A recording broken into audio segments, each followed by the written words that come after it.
സാധിക്കും. അല്ലെങ്കിൽ ഭാഗവതത്തിന് മുന്നിലേക്ക് എത്തിച്ചേരണം എന്നുണ്ടെങ്കിൽ തന്നെ ഇവിടെ പരീക്ഷിത് മഹാരാജാവ് ശ്രീ ശിവബ്രഹ്മർഷിയോട് പറയണു, അങ്ങയെപ്പോലെ ഒരു ഗുരുനാഥൻ എൻ്റെ മുന്നിൽ പ്രീതനായിക്കൊണ്ട് സന്തോഷത്തോടു കൂടിയിട്ട് നിൽക്കുന്നുണ്ട് എന്നുണ്ടെങ്കിൽ അതിൻ്റെ കാരണം ചിലപ്പോൾ ഞാനാവില്ല. ഞാൻ തന്നെ ഇവിടെ ഒരു മഹാപാപം ചെയ്തിട്ടാണ് എത്തിച്ചേർന്നത്. ഒരു മഹർഷിയുടെ കഴുത്തിലേക്ക് ഒരു സർപ്പത്തിൻ്റെ ശവശരീരം എടുത്തിട്ട് അദ്ദേഹത്തിൻ്റെ അനിഷ്ടത്തിന് കാരണമായിട്ടാണ് ഞാനിതാ ഇവിടെ വന്നിരിക്കുന്നത്. അപ്പോൾ ഞാൻ ചെയ്ത പുണ്യാണോ എന്നുള്ളത് എനിക്ക് പറയാനറിയില്ല. എൻ്റെ കാരണവന്മാർ പാണ്ഡവർ ചെയ്തതായിരിക്കുന്ന പുണ്യം പൈതൃശ്വസേയ പ്രീത്യർത്ഥം, എൻ്റെ കാരണവന്മാർ ചെയ്തതായിരിക്കുന്ന പുണ്യമാണ് എനിക്കിതാ അങ്ങയെപ്പോലെ ഭാഗവതം പറഞ്ഞു തരുന്ന ഒരാളുടെ അടുത്ത് എത്തിച്ചേരാൻ ഒരു ഭാഗ്യത ഉണ്ടായത്. ജന്മാന്തരേ ഭവേൽ പുണ്യം തഥാ ഭാഗവതം എന്ന് പറയും. ജന്മജന്മാന്തരങ്ങളിൽ ചെയ്തതായിരിക്കുന്ന പുണ്യമാണ് ഒരാളെ ഭാഗവതത്തിൻ്റെ അടുത്തേക്ക് ഇതാ പറഞ്ഞയക്കണത്. ഗൃഹീതചേത രാജഋഷേ ആഖ്യാനം യദധീതവാൻ. ഗൃഹീതചേത പരീക്ഷിത് മഹാരാജാവിനോട് ശ്രീ ശിവബ്രഹ്മർഷിയും പറയുന്നു, ഹേ പരീക്ഷിത്തെ, അങ്ങ് പറഞ്ഞത് വളരെ ശരിയാണ്. എൻ്റെ സ്ഥിതി എന്താണെന്ന് അങ്ങക്കറിയോ? ഞാനും അതെ, രൂപമില്ലാത്ത ഭഗവാനെ ഉപാസിച്ച് ഭഗവാനെ രൂപമില്ല എന്ന് വിചാരിച്ച് ബദരികാശ്രമത്തിൻ്റെ മുകളിലങ്ങനെ കയറിയിരുന്ന് രൂപമില്ലാത്ത ഭഗവാൻ ഇങ്ങനെ ധ്യാനിച്ചു കൊണ്ടിരിക്കുമ്പോഴായിരുന്നു ഭഗവാന് സ്വരൂപമുണ്ട്. ആ രൂപമുള്ളതായിരിക്കുന്ന ഭഗവാനെ പറ്റി ഒരു ഗ്രന്ഥമുണ്ട്. ആ ഗ്രന്ഥം എൻ്റെ അച്ഛനായിരിക്കുന്ന വേദവ്യാസനാണ് നിർമ്മിച്ചത് എന്നൊക്കെ മനസ്സിലായി. എൻ്റെ അച്ഛൻ്റെ അടുത്തേക്ക് ആ ഗ്രന്ഥം പഠിക്കാൻ വേണ്ടി, ഭാഗവതം പഠിക്കാൻ വേണ്ടി ഞാനിതാ എത്തിച്ചേരാനുള്ള കാരണവും ഭാഗവതത്തിലെ ചില ശ്ലോകങ്ങളാണ്. ബരിഹാപീഠം നടവരവപു കർണയോ കർണികാരം ബിഭ്രദ്വാസ കനകകപിശം വൈജയന്തിം ചമാലാം രന്ധ്രാൻ വേണോരധരസുധയാ പൂരയൻ ഗോപവൃന്ദയ്യ വൃന്ദാരണ്യം സ്വപദരമണം പ്രാവിശൽ ഗീതകീർത്തി. ഭാഗവതത്തിലെ പ്രശസ്തമായിരിക്കുന്ന ദശമസ്കന്ധത്തിലെ പ്രശസ്തമായിരിക്കുന്ന ഭഗവാന്റെ വേണുഗാനം, ഭഗവാൻ വേണുഗാനം ചെയ്യുന്നതിനെ വർണ്ണിക്കുന്ന ആ ശ്ലോകങ്ങൾ എൻ്റെ അച്ഛൻ്റെ ശിഷ്യന്മാർ എൻ്റെ മുന്നിലിരുന്നങ്ങനെ ചൊല്ലിയത് കേട്ടപ്പോൾ പിന്നെ എനിക്ക് രൂപമില്ലാത്ത ഭഗവാനെ ഉപാസിക്കണം എന്നല്ലാട്ടോ തോന്നിയത്. അപ്പം തന്നെ ഞാനിതാ കണ്ണ് തുറന്ന് തൃക്കാല് രണ്ടും പിണച്ച തിരുമുഖകമലം ദക്ഷിണേ ചാച്ചുവെച്ചും തൃക്കയ്യിൽ കാഞ്ചനോടക്കുഴലുമത പിടിച്ചൂതിമന്ദം ഹസിച്ചും തക്കത്തിൽ പീലി ചൂടിക്കരിമുകിൽ വടിവും പൊണ്ടു നിൽക്കും മുകുന്ദൻ നൽ കാരുണ്യേന നിത്യം മമഹൃതി കളിയാടിയിടുവാൻ കൈതൊഴുന്നേൻ. ത്രിഭംഗി മധുരാകൃതി, 3 വളവോടുകൂടിയിട്ട് ഭഗവാൻ അങ്ങനെ വേണുഗാനം ചെയ്യുന്നുണ്ട്. അങ്ങനെ ഒരു രൂപമുണ്ട് ഈ കൃഷ്ണന് എന്ന് മനസ്സിലായപ്പോൾ അതിനെപ്പറ്റി പറയുന്ന ഏതെങ്കിലും ഗ്രന്ഥം വെച്ചാൽ അതല്ലേ പഠിക്കേണ്ടത് എന്ന് വിചാരിച്ച് പരീക്ഷിത്തെ ഞാനും ഇതാ എൻ്റെ അച്ഛൻ്റെ അടുത്തേക്ക് ബദരികാശ്രമത്തിൽ എവിടെയാ അച്ഛനിരിക്കണത് എന്ന് നോക്കി. ജനിച്ച ഉടനെ അച്ഛൻ പുത്രാ എന്ന് വിളിച്ച സമയത്ത് തിരിഞ്ഞു നോക്ക പോലും ചെയ്യാത്തതായിരിക്കുന്ന ഞാനിതാ ഇപ്പോൾ അച്ഛനെയും അന്വേഷിച്ച്, എന്തുകൊണ്ടാണ് ഭാഗവതം എഴുതിയതായ ആളാണ് ഇതാ അച്ഛൻ. ഭാഗവതത്തിൻ്റെ രചയിതാവായിരിക്കുന്ന അച്ഛനെ കാണണമെന്ന് വിചാരിച്ച് ബദരികാശ്രമത്തിൽ ശമ്യാപ്രാസത്തിൽ എത്തിച്ചേർന്ന് ഞാൻ ആ അച്ഛൻ്റെ പാദങ്ങളിലേക്ക് ഇതാ വീണ് നമസ്കരിച്ചു. എന്നിട്ട് ഞാനിതാ പറഞ്ഞു, അച്ഛാ, എനിക്ക് ഭാഗവതം ഉപദേശം തരും, ഭാഗവതം എനിക്കിതാ പഠിക്കണം എന്ന് ആഗ്രഹമുണ്ട് എന്ന് പറഞ്ഞതോടുകൂടി മഹ്യം പുത്രായ ശാന്തായ പരം ഗുഹ്യമിതം ദദൂ. ഇങ്ങനെ പരമഗുഹ്യമായിരിക്കുന്ന ഈ ശ്രീമദ് ഭാഗവതത്തിനെ എനിക്ക് എൻ്റെ അച്ഛൻ്റെ അടുത്തുനിന്നാണ് പരീക്ഷത്തെ അത് പഠിക്കാനായിട്ട് സാധിച്ചത്. അതോ പഠിക്കാന്ന് പറഞ്ഞു കഴിഞ്ഞാലോ സാധാരണ കുട്ടികൾ പഠിക്കുന്നത് പോലെയല്ല. അധീതവാൻ ദ്വാപരാദോ പിതൃദ്വൈപായനാഥം. ദ്വൈപായനായ വേദവ്യാസൻ്റെ അടുത്തുനിന്ന് ആ ഭാഗവതത്തിനെ എനിക്ക് നന്നായിട്ട് പഠിക്കാൻ സാധിച്ചു എന്നല്ല, അച്ഛൻ എങ്ങനെയാണ് എന്നെ പഠിപ്പിച്ചത് എന്നാണ് വിചാരിച്ചത്. ശുകം അധ്യാപയാമാസ നിവൃത്തിനിരതം മുനിം. ശുകം അധ്യാപയാമാസ, അധ്യാപകരെ പഠിപ്പിക്കുന്നത് പോലെ പഠിപ്പിച്ചു അത്രേ. അധ്യാപകരെ പഠിപ്പിക്കുക എന്ന് പറഞ്ഞു കഴിഞ്ഞാലോ അധ്യാപകരെ പഠിപ്പിക്കുന്നത് പോലെ അധ്യാപകരെ പഠിപ്പിക്കുക എങ്ങനെയാണ്? അധ്യാപകരെങ്ങനെ പഠിക്കണം? എങ്ങനെ പഠിക്കണം? അധ്യാപകരെ കുട്ടികളെ പഠിപ്പിക്കേണ്ട രീതിയിൽ പഠിക്കണം. അങ്ങനെ പഠിക്കണം അത്രേ അധ്യാപകരെ, അല്ലേ? അതാണ് ഗുരുനാഥന് കുറേ ഗുണഗണങ്ങൾ ഉണ്ടാകും, അല്ലെങ്കിൽ കുറേ ഗുണഗണങ്ങൾ ഉള്ള ആളെ മാത്രമാണ്, പ്രത്യേകിച്ച് 16 ഗുണമുള്ള ആളെയാണ് ഗുരുനാഥൻ എന്ന് പറയുക. അതിൽ 4 ഗുണം എന്താണ്? അധീതി, ബോധം, ആചരണം, പ്രചരണം എന്ന് പറയും. അധീതി നന്നായിട്ട് പഠിക്കണം. എങ്ങനെ പഠിക്കുക? കുട്ടികളെ സ്കൂള് പരീക്ഷ എഴുതാൻ പഠിക്കുന്നത് പോലെയല്ല, കുട്ടികളെ പഠിപ്പിക്കേണ്ട രീതിയിൽ പഠിക്കുന്നതിനാണ് എന്ത് പറയുക? അധീതി പറയും. പഠിച്ചതായിരിക്കുന്ന കാര്യത്തിനെ പറ്റി നല്ല ബോധം ഉണ്ടായിരിക്കണം. അധീതി, ബോധം, ആചരണം, അതിനെ നന്നായിട്ട് ആചരിക്കാനായിട്ട് സാധിക്കണം. പഠിച്ചങ്ങോട്ട് പോയാൽ പോരാ, അല്ലേ? ഭാഗവതം പഠിച്ചാൽ, ഭാഗവതം ഒരു പ്രാവശ്യം കേട്ട് കഴിഞ്ഞാൽ വിചാരം ഉണ്ടായിരിക്കണം. അതിനെപ്പറ്റി തന്നെ വീട്ടിലെങ്ങനെ ഇരുന്ന് മനനം ചെയ്യാനായിട്ട് സാധിക്കണം. നന്നായിട്ട് മനനം ചെയ്യാൻ ഭാഗവതം പഠിച്ചതായിരിക്കുന്ന ആൾക്കാരാണ് ആര് എന്ത് പറയാം? ബ്രാഹ്മണർ എന്ന് പറയാം, അല്ലേ? ഭാഗവതം അങ്ങോട്ട് പഠിക്കാൻ പുറപ്പെട്ടു, അവരാരായി? അവർ ബ്രാഹ്മണരായി എന്ന് പറയും, അല്ലേ? അവരൊക്കെയാണ് ബ്രാഹ്മണർ എന്ന് എന്താ പറയുക? ഇനി ഭാഗവതത്തിൻ്റെ അവസാനത്തിൽ 12ാമത്തെ ആ സ്കന്ധത്തിലെ 12ാമത്തെ അധ്യായത്തിൽ ഭാഗവതം കേൾക്കാനായിട്ട് വന്ന ഓരോരോ സുകൃതികളായിരിക്കുന്ന ആളുകളെയും ഭാഗവതം പറയാനായിട്ട് വന്ന സൂതപൗരാണികൻ എന്താണ് സംബോധന ചെയ്തതെന്നാണ് വിചാരിച്ചത്? നമോ ധർമായ മഹതേ നമ കൃഷ്ണായ വേധസേ ബ്രാഹ്മണേഭ്യോ നമസ്കൃത്യ ധർമാൻ വക്ഷ്യേ സനാതനാൻ. ബ്രാഹ്മണേഭ്യോ നമസ്കൃത്യ. നിങ്ങളൊക്കെ ആരാന്നാണ് വിചാരിച്ചത്? ബ്രാഹ്മണരാണിതാ നിങ്ങളൊക്കെ, അല്ലേ? ബ്രഹ്മജ്ഞാനികളാണ്. ബ്രഹ്മത്തിനെ അറിയാൻ വേണ്ടിയിട്ടതാ ഇറങ്ങി തിരിച്ചല്ലേ? അങ്ങനെയുള്ളതായിരിക്കുന്ന ബ്രാഹ്മണരായിരിക്കുന്ന നിങ്ങളൊക്കെ ഞാനിതാ വീണ് നമസ്കരിക്കണമെന്ന്. ആരാ നമസ്കരിക്കുന്നത്? ഭാഗവതം പറയാനായിട്ട് വന്ന ആചാര്യനായിരിക്കുന്ന സൂതപൗരാണികൻ, ഭാഗവതം കേൾക്കാനായിട്ട് വന്ന 18,000 ശൗനകാദി മഹർഷീശ്വരന്മാരെ ഓരോരോ ആളുകളുടെയും പാദത്തിലേക്ക് എങ്ങനെ വീണതാണ് നമസ്കരിക്കണം. ബ്രാഹ്മണേഭ്യോ നമസ്കൃത്യ. ആരെയാ ബ്രാഹ്മണര് എന്ന് പറയാം? ഗോ ബ്രാഹ്മണേഭ്യ ശുഭമസ്തു നിത്യം ലോകാ സമസ്ത സുഖിനോ ഭവന്തു. അല്ലേ? നമ്മളെപ്പോഴും അതെ, എല്ലാ ദിവസവും സപ്താഹം അങ്ങോട്ട് സമർപ്പിക്കുന്ന സമയത്ത് നമ്മൾ പ്രാർത്ഥിക്കുന്നതായിരിക്കുന്ന ശ്ലോകമാണ്. എന്താ ശ്ലോകം? ഗോ ബ്രാഹ്മണേഭ്യ ശുഭമസ്തു നിത്യം ലോകാ സമസ്ത സുഖിനോ ഭവന്തു. പശുക്കൾക്കും ബ്രാഹ്മണർക്കും സുഖമുണ്ടാവണേ. പശുക്കൾക്കും ബ്രാഹ്മണർക്കും സുഖം ഉണ്ടാവണേ. എന്താ അങ്ങനെ പറയാനുള്ള കാരണം? ഈ പശുക്കളും ബ്രാഹ്മണരും ഒരേപോലെയാണ് എന്ന് പറയും. എന്താ പശുക്കളെയും ബ്രാഹ്മണരുടെയും ഒരേപോലെയുള്ളതായിരിക്കുന്ന സ്വഭാവം, അല്ലേ? പശുക്കളെ ശ്രദ്ധിച്ച് നോക്കിയാൽ മനസ്സിലാവും. പശുക്കൾ എവിടെയൊക്കെയാണോ ഭക്ഷണം കിട്ടുക എന്നുള്ളത് അന്വേഷിച്ച് അവിടെയൊക്കെ പോയിട്ട് നന്നായിട്ട് ഭക്ഷണം കഴിക്കും അത്രേ. എവിടെ പുല്ലുണ്ട് വെച്ചാലും അതൊക്കെ കഴിക്കും, അല്ലേ? തൻ്റെ യജമാനൻ്റെ സ്ഥലമാണോ നോക്കിയിട്ടല്ല, തൻ്റെ യജമാനൻ്റെ സ്ഥലമാണോ നോക്കിയിട്ടാണോ പശു പുല്ല് കഴിക്കുക? ആധാരം നോക്കിയിട്ടൊന്നുമല്ല.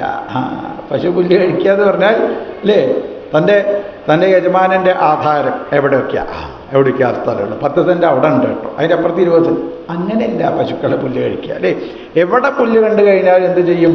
പശുക്കളെ പുല്ല് കഴിക്കും. അങ്ങനെയാണ് ബ്രാഹ്മണരും അത്രേ. ബ്രാഹ്മണരും അങ്ങനെയാണ്. ഏതൊരു പുല്ലല്ല കഴിക്കുക. ബ്രാഹ്മണോ ഭോജനപ്രിയ. ഭോജനപ്രിയന്മാരാണ് ബ്രാഹ്മണർ എന്ന് പറയും. എന്ത് ഭോജനം? നമ്മൾ പറയുന്ന ഭോജനമല്ല. എന്ത് ഭോജനമാണ്? ശാസ്ത്രഗ്രന്ഥങ്ങളെ നന്നായിട്ട് പഠിക്കുന്ന ആൾക്കാരെയാണ് ബ്രാഹ്മണർ എന്നതാ പറയാം. ഉപനിഷത്തിനെ നന്നായിട്ട് പഠിക്കണു, വേദങ്ങളെ നന്നായിട്ട് പഠിക്കണം, വേദാംഗങ്ങളെ നന്നായിട്ട് പഠിക്കണം. അറിവ് എവിടെയൊക്കെയാണോ ഉള്ളത് അങ്ങനെയുള്ള ശാസ്ത്രഗ്രന്ഥങ്ങൾ എവിടെയാണോ എന്ന് അന്വേഷിച്ച് ആ ശാസ്ത്രഗ്രന്ഥങ്ങളെ മുഴുവനും നന്നായിട്ട് പഠിക്കുന്നതായിരിക്കുന്ന ആൾക്കാരെയാണ് ബ്രാഹ്മണർ എന്നതാ പറയുന്നത്. അല്ലെങ്കിൽ അങ്ങനെ പഠിക്കാനായിട്ട് സാധിക്കണം. അപ്പോഴാണ് അവർ ബ്രാഹ്മണരായിട്ടതാ തീരുന്നത് അല്ലേ. പഠിച്ചു കഴിഞ്ഞാലോ വേഗം പഠിക്കും. പശുക്കളൊക്കെ വേഗം ഇങ്ങനെ പുല്ല് കഴിച്ചു കഴിഞ്ഞാൽ പിന്നെ പശു എന്താ ചെയ്യുക? ഒരു ഭാഗത്ത് പോയി കിടന്ന് ആ പശു എന്താ ചെയ്യും? അയവിറക്കും എന്ന് പറയും. കഴിച്ചതായിരിക്കുന്ന ഭക്ഷണത്തെയൊക്കെ ഇങ്ങനെ പുറത്തേക്ക് കൊണ്ടുവന്ന് നന്നായിട്ട് അയവിറക്കും. ഇങ്ങനെ അയവിറക്കുന്നവരാണ് ബ്രാഹ്മണരും. കഴിച്ചതായിരിക്കുന്ന ഭക്ഷണമൊക്കെ എന്ത് ചെയ്യും? അവരങ്ങനെ പുറത്തേക്ക് എടുക്കും. ഏത് ഭക്ഷണമാണ് കഴിക്കുന്നത്? ശാസ്ത്രഗ്രന്ഥങ്ങൾ. ആചുനോദിച്ച ശാസ്ത്രാണി, സകലവിധ ശാസ്ത്രഗ്രന്ഥങ്ങളെയും ആചുനോദി. എങ്ങനെ പഠിക്കുക? കോഴി ചിക്കിച്ചെതറി കോഴിക്ക് തനിക്ക് ആവശ്യമുള്ളതായിരിക്കുന്ന വസ്തുക്കളെ മാത്രം എടുക്കും കോഴി. കണ്ടല്ലേ, കോഴീനൊക്കെ വീട്ടിൽ വളർത്തുന്ന ആൾക്കാർക്ക് അറിയാം അല്ലേ. അത് എന്താ ചെയ്യുക? അതങ്ങനെ ചിക്കിച്ചകഞ്ഞ് തനിക്ക് വേണ്ടത് എന്താണോ അതിനെടുക്കും അത്ര. ഇതേപോലെ ശാസ്ത്രഗ്രന്ഥങ്ങളെ മുഴുവനും ആചുനോദിച്ച ശാസ്ത്രാണി, സകല ശാസ്ത്രങ്ങളെയും നന്നായിട്ട് പഠിച്ച് അതിനെ അങ്ങനെ അയവിറക്കെന്ന് പറഞ്ഞാൽ മനനം ചെയ്യുക. നന്നായിട്ട് മനനം ചെയ്യണം.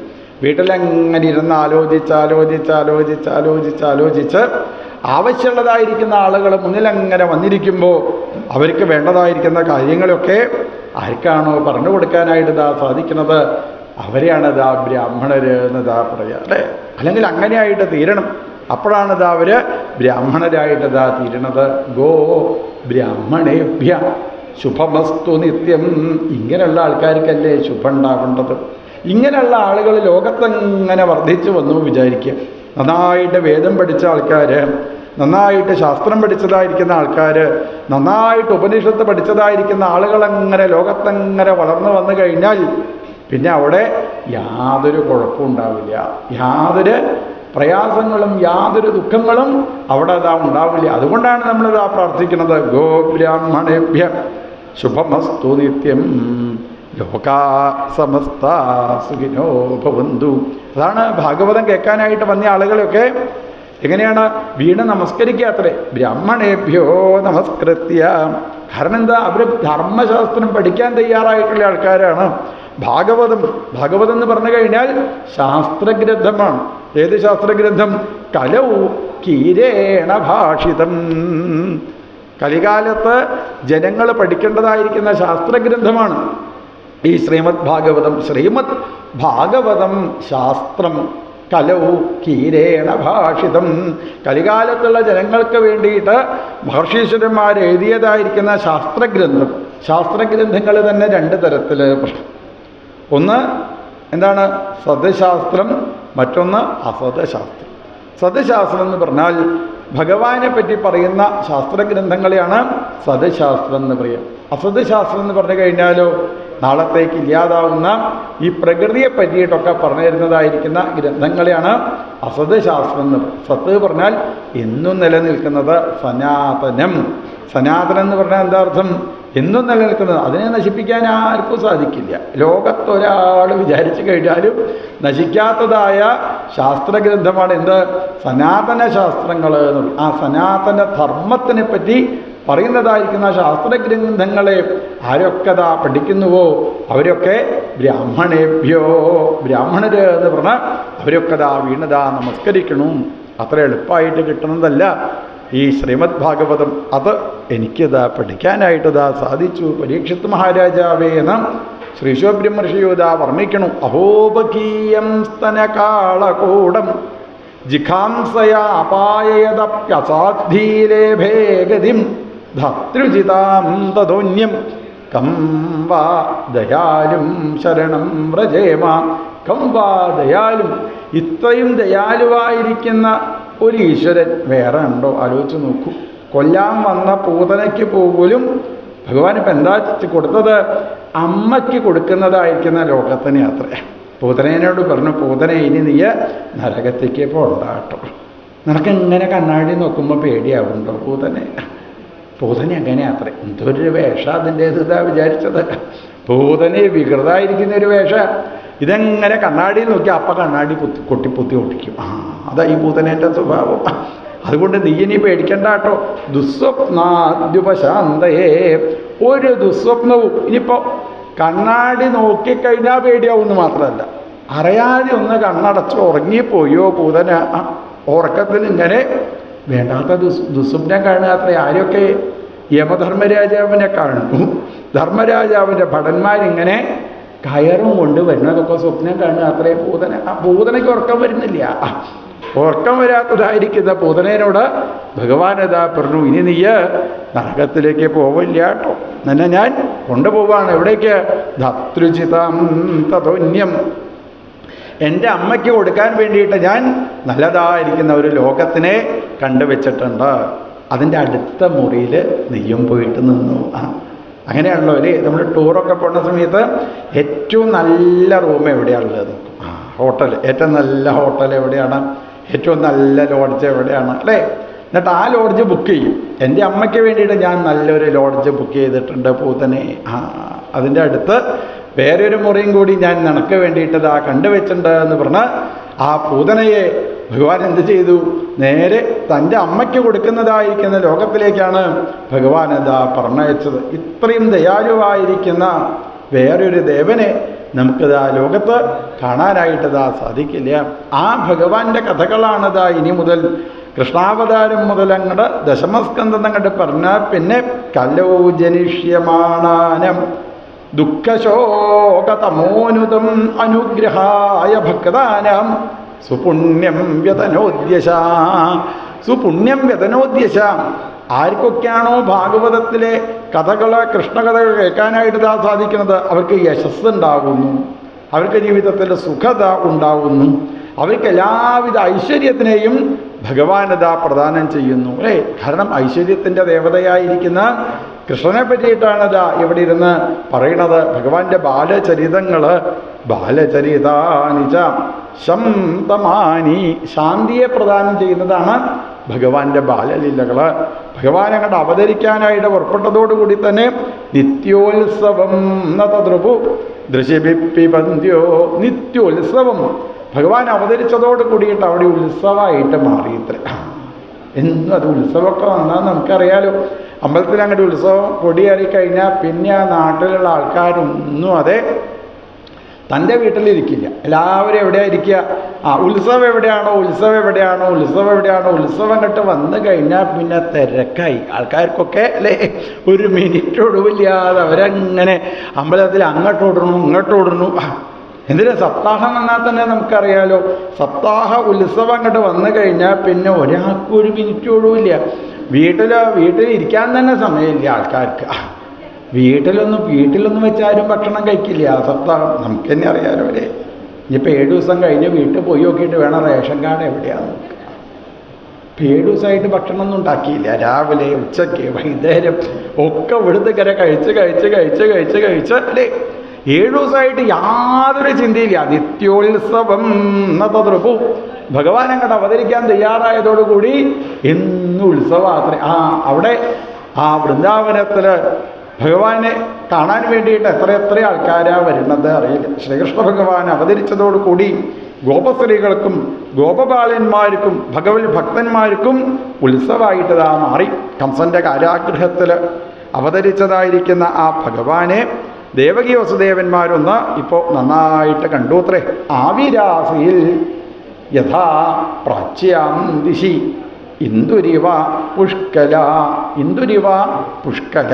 ഇന്ദു എന്ന് പറഞ്ഞാൽ ആരാ ഇന്ദു എന്ന് പറയാ അല്ലേ? ഓരോ ആൾക്കാർക്കൊക്കെ പേരിടും. ഇന്ദു, അടുത്ത വീട്ടിലെ ഇന്ദു അതല്ല. ആരാ ഇന്ദു പറഞ്ഞാൽ ആരാണ്? ചന്ദ്രൻ. അഷ്ടമീൻ്റെ അന്നാണല്ലോ ഭഗവാൻ അവതരിച്ചത്. അഷ്ടമിക്ക് ആകാശത്ത് എത്രയേ ചന്ദ്രൻ ഉണ്ടാവുള്ളൂ? എത്ര ഉണ്ടായിരിക്കും ചന്ദ്രൻ? ഒരു ചെറിയ കഷ്ണേ ഉണ്ടാവുള്ളൂ അല്ലേ? എന്നാൽ ഇപ്പോഴോ ഭഗവാൻ അവതരിച്ച ആ അഷ്ടമീൻ്റെ അന്നത്തെ സ്ഥിതി എന്താണെന്നാ വിചാരിച്ചത്? പുഷ്കല. പുഷ്കലമായിട്ട് മാറി ഇത്രയും ഭഗവാൻ. 16 കലകളോട് കൂടിയിട്ട് പൂർണ്ണചന്ദ്രനായിട്ട് ഭഗവാനത് അവതരിച്ചു. പുഷ്കലനായിട്ട് മാറി. പുഷ്കല എന്നൊക്കെ പേരിടാൻ വേണമെന്നുണ്ട് വെച്ചാൽ ഈ പെൺകുട്ടികളൊക്കെ ഉണ്ടായിക്കഴിഞ്ഞാൽ എന്ത് പേരിടാം?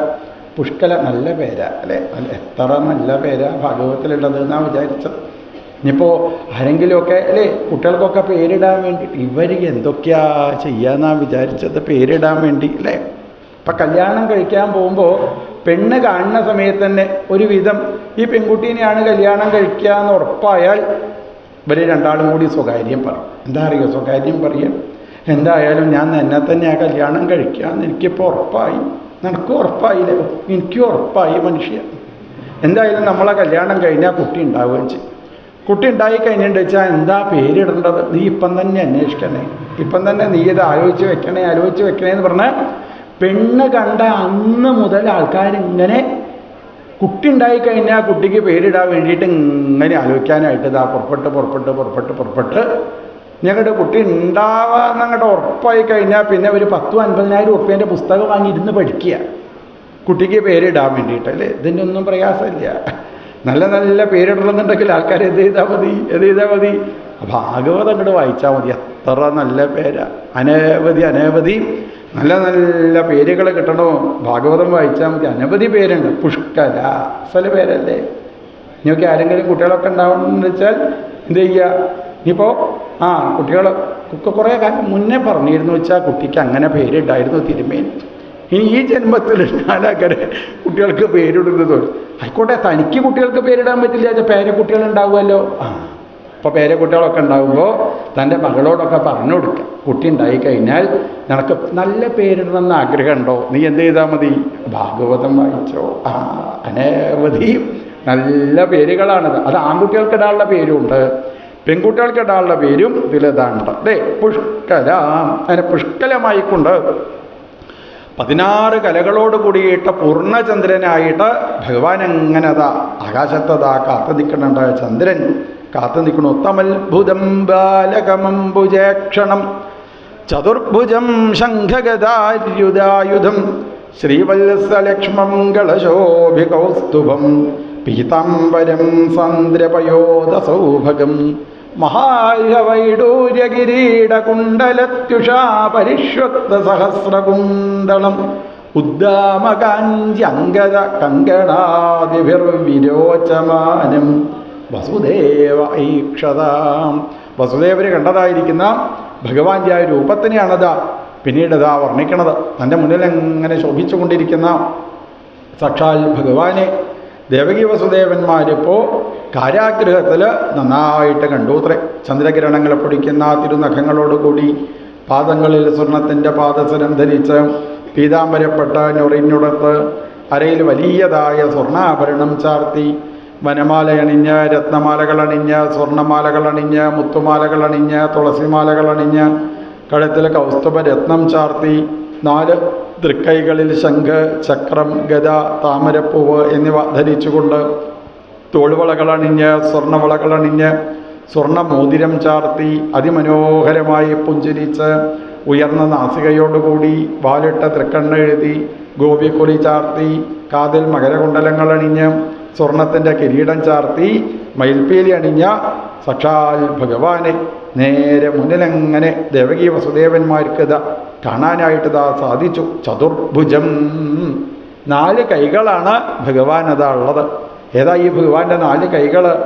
ധർമ്മം, അർത്ഥം, കാമം, മോക്ഷം. ധർമാർത്ഥ കാമമോക്ഷങ്ങളെപ്പോലെ 4 കൈകൾ. ആ 4 കൈകളിലും ശംഖഗദായുധായുധം.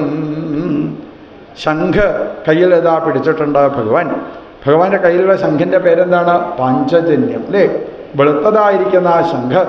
എന്താ ശംഖിൻ്റെ പ്രത്യേകത? ഈ ശംഖിനെ ആരാണോ ധ്യാനിക്കുന്നത്, ഭഗവാന്റെ കയ്യിലുള്ള ശംഖിനെ ധ്യാനിക്കുന്നതോടുകൂടി തന്നെ വിഷാദം ശമയന്യവ, അവരുടെ വിഷാദങ്ങളൊക്കെ ഇല്ലാതായിട്ട് തീരുന്നു. എല്ലാവിധ ദുഃഖത്തിനെയും ഇല്ലാതാക്കുന്നതാണ് ആ ശംഖ് കയ്യിൽ പിടിച്ചതായിരിക്കുന്ന ഭഗവാന്റെ സ്വരൂപം. ചക്രം കയ്യിൽ പിടിച്ചിരിക്കണോ ഭഗവാൻ. എന്താ ചക്രത്തിൻ്റെ പേര്? സുദർശനം അല്ലേ? സുദർശനം എന്ന് പേരായിരിക്കുന്ന ചക്രം കയ്യിലേക്ക് പിടിച്ച സാക്ഷാൽ ഭഗവാനെ പീതാംബരപ്പട്ടൊക്കെ ഉടത്ത് സാന്ദ്രപയോദ സൗഭഗം. ഇങ്ങനെ സ്ഥിരമായിട്ട് ഭാഗവതം വായിച്ച് ഭാഗവതം വായിച്ച് ഭാഗവതത്തിലെ അവതാരം വർണ്ണിക്കുന്നതായിരിക്കുന്ന 3-ാമത്തെ അധ്യായം നന്നായിട്ട് പഠിച്ചിട്ടാണ് ആര് ഭട്ടതിരിപ്പാട് നാരായണീയെ എഴുതിയത് അല്ലേ. ഭാഗവതമാകുന്ന തൈര് അതങ്ങനെ കടഞ്ഞ് നവനീതമഹോ ഗൃഹീത്വാമായാമയൗഘപരിതപ്തജനായ യോദാൽ നാരായണാവനിസുരായ നമോസ്തു തസ്മൈ. ഭാഗവതമാകുന്ന തൈര് നന്നായിട്ട് കടഞ്ഞ് അതിൽ നിന്ന് കിട്ടിയതായിരിക്കുന്ന വെണ്ണയാകുന്ന നാരായണീയത്തിനെ ഭട്ടതിരിപ്പാട് എന്ത് ചെയ്തു? നാരായണ ഭട്ടതിരിപ്പാട് ശ്രീകൃഷ്ണ ഭഗവാന്റെ മുന്നിൽ, ശ്രീ ഗുരുവായൂരപ്പൻ്റെ മുന്നിൽ ഭഗവാന്റെ ആ കയ്യിലേക്ക് ഇങ്ങനെ ഓരോ ഉരുള ഓരോരോ ദിവസവും ഇങ്ങനെ ഓരോ ഉരുള ഇങ്ങനെ വെക്കൂത്രേ.